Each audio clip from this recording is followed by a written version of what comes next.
Hello friends, हम इस video में चर्चा करेंगे क्लास 10th के बच्चों के लिए एक्सरसाइज 1.1 का जो पहला टॉपिक है वो है यूक्लिड्स डिवीजन एल्गोरिथम। एल्गोरिथम का मतलब होता है यहाँ पास है, एल्गोरिथम मतलब होता है series of steps to solve a problem, यानी कि किसी भी समस्या को स्टेप बाय स्टेप सॉल्व करना ही एल्गोरिथम कहलाता है। अब जैसे हम इसमें सबसे सिंपल तरीके से आपको समझाने की कोशिश करेंगे कि जिससे आपको आसानी से समझ में आ जाए। जैसे होता है डिवाइड तो आशा करते हैं क्लास 10 के सभी बच्चों से आती होगी। तो डिवाइड 4 में 2 से डिवाइड हमें करना है, तो हम 2 जा 4 करते हैं और यहाँ माइनस हो जाते हैं, 0 हो जाता है। तो ये सबको पता होगा एक और चीज कि जो ये चीज होती है उससे हम बोलते हैं डिविडेंड, और ये चीज होती है वो होती है डिवाइजर, और जो ये होता है QUEPIENT क्यूटेंट, और ये होता है रिमाइंडर।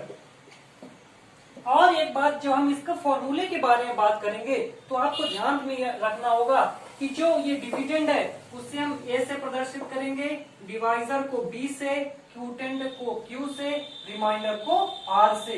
तो जो इसका फॉर्मूला बनता है यूक्लिड्स डिवीजन एल्गोरिथम का, वो होता है आपका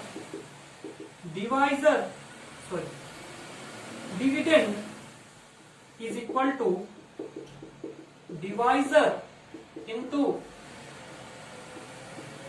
क्यूटेंट प्लस रिमाइंडर।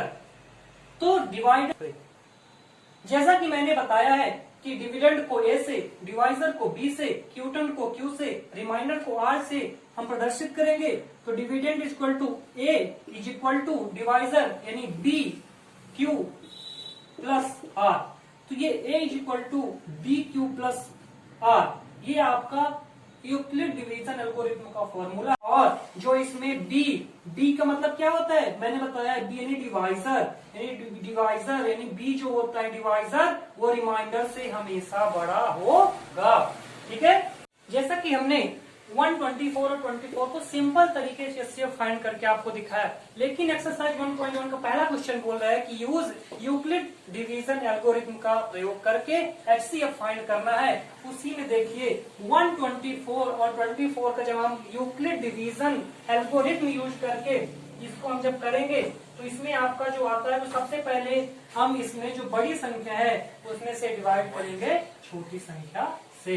तो जब ये 124 को डिवाइड करेंगे 24 से, तो 24 1 जा 24, इसमें हम जाएंगे 24 5 जा, तो आपका जो 24 5 जा है वो आएगा 120, इसे माइनस करेंगे आएगा 4, आ रहा है 4। और हमें तब तक इसको सॉल्व करना है जब तक कि रिमाइंडर 0 ना आ जाए। तो जब हम इसे करेंगे तो ये क्या हो गया, 124 is equal to 24 into 5 plus 4, इसमें A equal to BQ plus R यानी dividend equal to divisor plus quotient plus remainder. तो 124 इसका डिवाइडेंड है, डिवाइजर है 24 इंटू 5 प्लस 4। अब आप देखेंगे इसमें जो है, इसमें देखिए रिमाइंडर आया 4। अब हम इसे आगे भी सॉल्व करेंगे, डिवाइड करेंगे, लेकिन इस बार इसका डिवाइड नहीं करेंगे, इस बार डिवाइड करेंगे हम जो हमारा क्या है डिवाइजर का और रिमाइंडर का। डिवाइजर और रिमाइंडर से हम क्या करेंगे डिवाइड। तो क्योंकि remainder is not equal to 0, इसलिए अब इसमें हम और आगे करेंगे तो 24 को डिवाइड करेंगे 4 से, तो 4 6 जा 24, अब आ गया 0। अब देखिए आपका रिमाइंडर कितना आ चुका है 0, इसलिए हम जो चाह रहे थे कि हमारा रिमाइंडर 0 आना चाहिए, हम आगे मिल गया है। यहाँ पर हम करेंगे तो ये 24 इज इक्वल टू यानी dividend is equal to divisor 4 into quotient 6 plus remainder 0। तो आपके ये आ गया। अब जब रिमाइंडर 0 आ जाता है तो इसके आगे हमें कुछ करने की आवश्यकता नहीं है। अब इसमें ध्यान देने योग्य बात है, अब इसमें जो है तो आप देख सकते हैं कि जो आपका ये डिवाइजर है वो है 4। तो क्योंकि रिमाइंडर इज इक्वल टू 0 आ चुका है, हमारा रिमाइंडर कितना आ चुका है 0, इसलिए HCF 124 and 24 is equal to 4। जो हमारा डिवाइजर होता है वही हमारा HCF कहलाता है। तो सॉल्व हो गया ना। अभी हम एग्जाम्पल के बारे में डिस्कस कर रहे थे और अब हम चलते हैं एक्सरसाइज 1.1 में, जिसका फर्स्ट क्वेश्चन है 135 एंड 225। आप इसमें देख सकते हैं 225 बड़ा है, 135 छोटा है। तो सबसे पहले हम 225 में डिवाइड करेंगे 135 से। तो 135 1 जा 135 और अब इसे माइनस करेंगे 0 9, इसमें आ गया रिमाइंडर।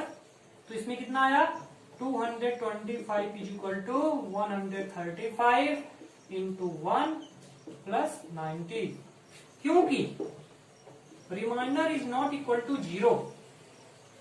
रिमाइंडर अभी हमारा 0 नहीं आया है, इसलिए हमें इसे आगे भी सॉल्व करना है जब तक कि रिमाइंडर 0 ना आ जाए। और अब हम जिसका डिवाइड करेंगे उसमें आपका होगा डिवाइजर और रिमाइंडर।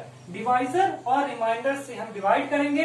अगले स्टेप में हम 135 में, क्योंकि ये बड़ा है और रिमाइंडर छोटा होता है, 90 से जब इससे हम डिवाइड करेंगे तो 90 1 जा 90 और जब नीचे आ जाएंगे तो ये 1 जा जाएगा, क्योंकि ज्यादा हो जाएगा 180, तो इसे 19 1 जा 90। जब इसे माइनस करेंगे 5 में 0 माइनस करेंगे 5 आएगा, और जब इसके आगे जाएंगे तो ये हो गया आपका कितना 13 में 9 माइनस करेंगे तो कितना आएगा 45 आ गया।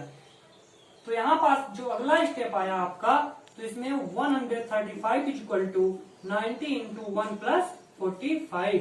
अभी भी आपका जो है तो रिमाइंडर 0 नहीं आया है, इसके लिए अब अगले स्टेप में जाएंगे, इस रिमाइंडर को डिवाइजर को लेंगे और ये रिमाइंडर लेंगे, क्योंकि r is equal to not 0, क्योंकि हमारा r जो है तो 0 भी नहीं आया है, इसलिए अब हमें इस स्टेप वाले डिवाइजर और इस स्टेप वाले रिमाइंडर से डिवाइड करेंगे। 90 में डिवाइड करेंगे 45 से, तो 45 पूजा हो जाएगा 90 और 90 में क्यों अब हमें ये रिमाइंडर 0 प्राप्त हो चुका है।